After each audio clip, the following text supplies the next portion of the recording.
On the afternoon in question, I decided to take my nephew, who was 7 years old at the time, my 3-year-old son, and my dog too. A short walk in a local park, we were going through the forest on a trail when my dog started barking. I looked to the side and saw a man standing in the forest about 15 meters away.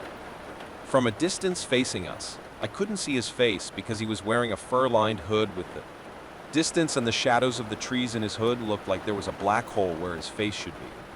I waved strangely, but he remained still, and a strange feeling invaded me. I decided to continue.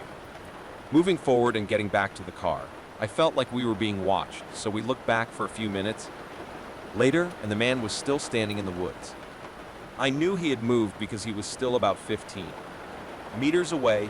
Even though we had already advanced quite far, my dog was growling, and the kids and I were starting to get goosebumps. We continued moving forward and suddenly heard the sound of quick and heavy steps in the snow.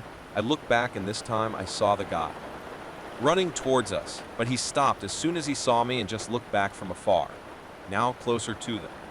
That before, my dog was going crazy at this point, and my mind was racing. Thousand with possibilities, I discreetly passed it on my cell phone to my nephew, and I whispered to him that if something happened, he should grab his cousin and run as quickly as possible to the car and ask for help. I thought that if it happened, at least the dog and I could hold the guy down long enough for the kids to escape. I think my dog may have scared him because he ended up turning and going in the opposite direction.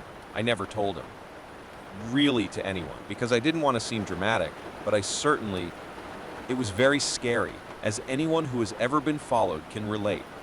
There's a giant forest right next to my house, and sometimes when I'm at weather, I usually go there to relax and take photos. On an occasion, I was lying in a hammock that had been installed by the people who lived there previously, just enjoying the moment when I lost my balance and ended up falling out of the hammock before I fell.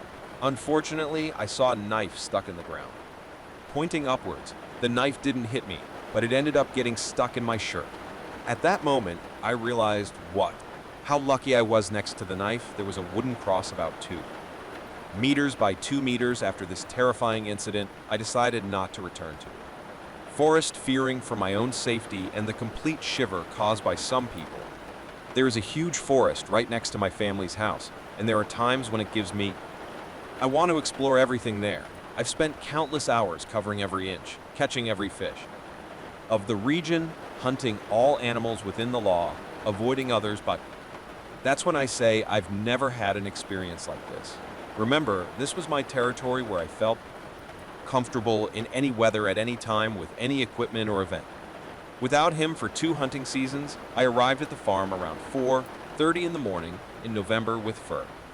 At least 2 hours until dawn. I took my things out of the truck and went into the forest. I had my shotgun and a melee weapon attached, a revolver attached to my belt, a flashlight attached to my elbow, a thermos of coffee, and a backpack with a book and some things to clean the deer in case you don't.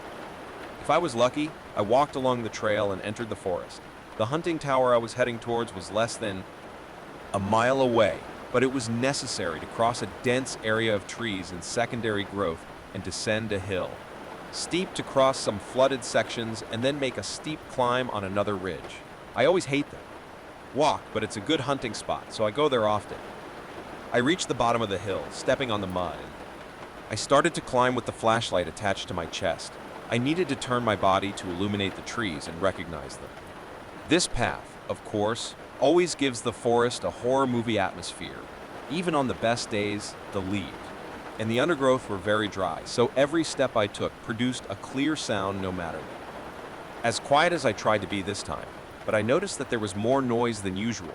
Something closer was standing and making the same sound of footsteps. I walked about a quarter of the way. I walked to the top of the hill, listening to the presence next to me. The whole time it seemed to remain the same distance. As I moved naturally, I thought I was going to have a quick hunting day, so I sat next to a tree. It was still not allowed to shoot until the first ray of light, but I was waiting for whatever I was listening to stay there until then. I turned off my flashlight. I released the shotgun and me. I knelt down to wait, but I didn't hear anything else. Whatever it was, it must have been. I was startled by my flashlight spinning in all directions as I sat down, but I stayed there for a while, drinking some coffee just to be sure. but giving up after. About 20 minutes of absolute silence in the forest. I barely took 4 steps before the second moving sound started again. At this point, I still wasn't looking in the direction I was going. I turned off the flashlight again and walked away behind the tree, and of course, I didn't. Heard nothing else for 2 minutes as I sat there, frustrated. I started moving again, and my new friend. It was also at that moment that I started to get scared. I worked my way up the hill, hoping to turn around and looking every now and then. When I stopped, the sound continued for a slightly longer time. Longer than my own step, as if something was watching me stop and do it. Your best to stop before I hear you. This happened at least 4 times, and now I was in a cold sweat and freezing because I was sweating in the middle of winter. I left my thermos near a treetop, pulled my flashlight and my revolver at the same time. The last 100 meters to the hunting tower were made backwards so I could face the noise, and theoretically, after that, I didn't hear anything going up the tower. I smoked about 5 cigarettes. Followed, and I felt a sense of security being on top of a tree hidden by camouflage. I only hunted for about an hour during daylight, and I came back early, even though the sun was shining.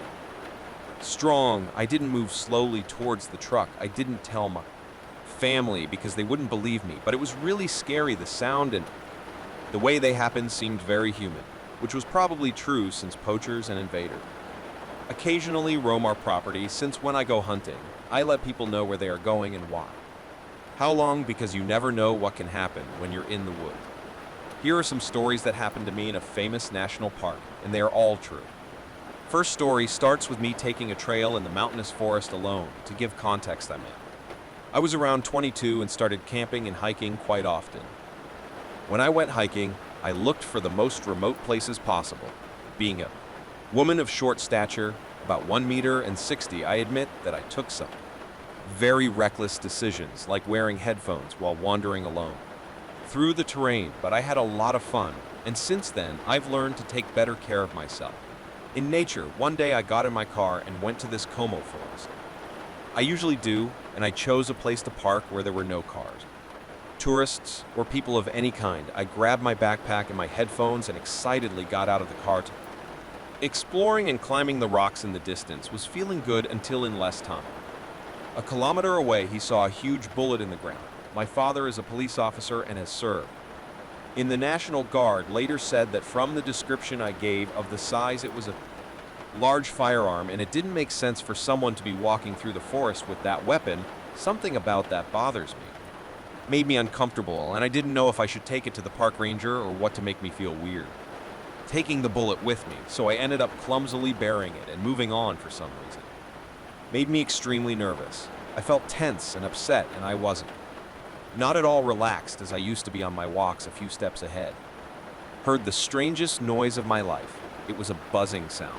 Electric that enveloped all the space around me. If you know the mountainous forest, you know that sometimes it can get a little strange since the sound resonates on the rocks, but that doesn't matter. It sounded like nothing I had ever heard. My instinctive reaction was pure panic. I looked for my cell phone, and surprisingly, I had a signal, so I called my then boyfriend, who said it was probably nothing and that I should enjoy the moment I gave. A few more steps and the noise instantly started again, even louder, and my body screamed for me to come back. Running to the car, what did I do? I was stumbling back to the phone. With my boyfriend feeling like I was being chased, I got to the car and felt immense relief. I know that. It may seem anticlimactic, but the amount of fear I felt at that moment was something I had never felt before, and it seemed like a warning to stay away from there. I strongly believe it. Intuition, so I trusted my instinct that it wasn't something good. I hope someone has experienced something similar to this and can share some useful information, because so far I haven't found anything. My second story happened in the same national park. One thing I love about it is that there is a chance, reasonable, seeing strange things in the sky at night. I attribute this to the fact that there is a military test pilot base nearby, but what you see are really strange phenomena. This was the most interesting thing I've ever seen. Is the vastness of the forest makes it easy to observe the beautiful night sky above. One particular night, I looked up and saw some objects flying high, and in the distance, if I remember correctly, one was white and the other was red. They moved in a strange formation, and there is a speed too fast for any aerial physics. I know I can't. Imagine the G-force involved, or how we could have technology that set up such fast speed. I was watching it for a while. It moved quickly, and to make things even more confusing, they made diagonal curves at a given moment, as if we're literally turning at steep angles. Sometimes they would also stop, become suspended, and move quickly again. The most spectacular moment was when I started to see them fly towards each other and apparently merge into a single object. Then it changed color now. This singular object glowed a little brighter and gradually disappeared. One of the most bizarre and surprising things I've ever seen. I suspect it is related to the activities military. Then either they have incredible aerial technology or they are in collusion with aliens. This is a quick story from the time. I was growing up in North Kentucky in the 90s. I must have been around 11 now. I'm in my teens. 30, but I vividly remember this happening and still think about it often. My best friend lived with his grandparents on a multi-acre property in Upper Kentucky, and I spent almost every weekend there. They didn't do much with the land. It remained relatively clean, but not. There were farms or structures. They had a horse stable near the house, but that's all. My friend got a cart as a birthday present, so we were driving around there in the urban land. We were just the two of us, and we were having so much fun riding that thing. It was getting close to dusk, and we knew that we would soon have to stop. We stopped, and the engine turned off, and almost at the same time, we both felt a sensation strange to dominate us. We feel as if we were being watched by something. Is strange how our primal instincts can still process something like that, but we both agreed there was a feeling strange and oppressive. We hadn't heard his grandfather's truck, and we were far away. Too much to be seen from the house, so we started looking around. We were in an open field in the middle of the property, surrounded by tall, but something caught my attention first, and I made my friend look in the same direction. In that bush we can see a long and almost black, motionless. At this point in the story, most of you must be thinking about Bigfoot, and I can say I remember everything being dead and silent. To this day, I sometimes wonder if it wasn't something different we saw, but all I remember is thinking it was a giant black wolf about 60 meters away from us, and he was completely still, but he looked hairy. I couldn't distinguish no other details like eyes or ears, but I swear this thing made us feel watched. It was like when you see a cat about to jump. That's how we felt looking at it. At that point, we were both getting really scared. The sun was setting behind the tree line, and one of us would have to go out and give. Starting the engine, we whispered about what we were seeing.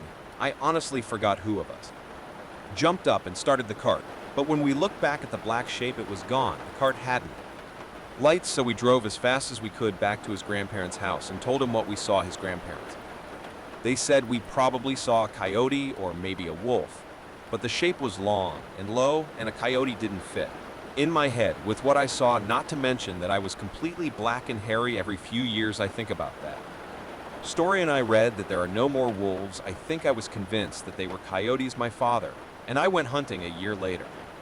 After that, my father and I went hunting about a year, and we found a huge pile of bones. The scary thing was that we found a human skull, but the rest of the bones were from farm animals and other forest creatures. At that point, we decided it would be better to involve the authorities, but we continued walking around to see if there were more things we could discover. I would like to have left there immediately, because we found several large pits that had been recently excavated and filled again. My father and I never went hunting there again, as neither of us.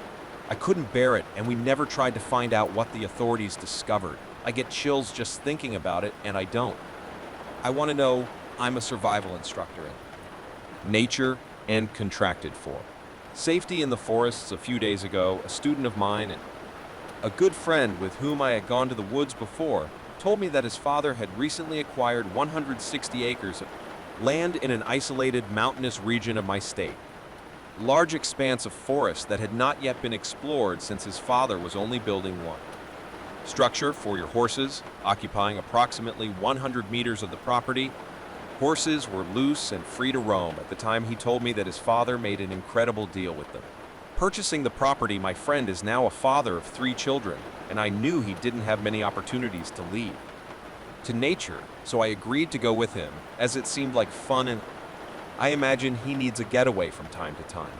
We were both passionate about cars, survival in nature, and all kinds of related subjects, so never we ran out of things to talk about in the woods. However, his father expressed that he didn't. I wanted no one to explore the forest without being armed, claiming they had seen jaguars. We are all natives. Here we all grew up in the same state, and we know that they rarely attack people, man. Friend, who I will call RC, also told me some time ago when we were on the property for the first time that he saw movements in the tree lines that were approximately the size and shape of a human being, but he did not. I could be sure since his vision wasn't very good. I took my rifle away and a little stone chip, making kit just for fun, and we were off. For the property, we explored a lot of the rolling fields, streams, and several natural springs and lagoas. Everything seemed normal, a beautiful landscape. Eventually, we decided to enter them. Part of the property that was covered by forests, as it had not yet been explored as we entered the line. Das Arvores. The climate changed completely. The forest had its own very aura. Similar to the woods in the film The Ritual, the trees were gray and the silence was absolute except for the occasional creak of the tall, tired cedar trees. There was a small stream running through the center with a black sand. It was as if we were surrounded being. Observed from all sides, it didn't take long for a rotten smell from them. Reaching our nostrils was the odor of decomposing flesh. We decided to follow them. Smell, and found the remains of 3 or 4 cows. We examined the exposed skulls and found no hole. With bullets, it didn't look like these cows were slaughtered. There were great sinkholes in the earth around them, but they were vague in shape. We decided to continue entering the forest. Now we were accompanied only through silence, the putrid odor of death, and the sound of our own heartbeat. We stopped next to the Riacho, as there aren't several different footprints. Large number of jaguars and something larger, but which intentionally avoided the sand. Prida, we continued through the forest until we found trees that were bent and stuck behind others. Trees while they were still alive. Something like this could never happen naturally. We continued walking and we found what I can only describe as a tool made of bone on the ground. It was extremely rudimentary, but appeared to be some kind of digging instrument or knife. It was disturbing it. Although it appeared primitive, it seemed even more primitive than a human being could create, but it was undoubtedly an intentionally shaped tool. We continued to walk until we found one claro with a lagoon surrounded by an oversized oval track on the other side of the lagoon. We found a very strange structure of trees in the shape of a air with stones resting on it, although it was not very resistant and the stones were positioned in a peculiar way. We found no signs of camp or nearby. Campfires is not exactly a place you can get to by walking from a house. I photographed and made a video of Pequena Cabana. I had a flashlight on my AR rifle, but I didn't want to rely on that alone in the dark with something that kills cows and camp. Make tools with their bones somewhere behind us. We left the forest and returned to where the trucks were parked long enough before it got too dark to see as we were leaving. We saw something at the top of one of the hills that we couldn't identify, but we didn't. We stayed to find out what it was. It's worth mentioning that the previous owner started building something on the property, but he abruptly stopped the construction and left.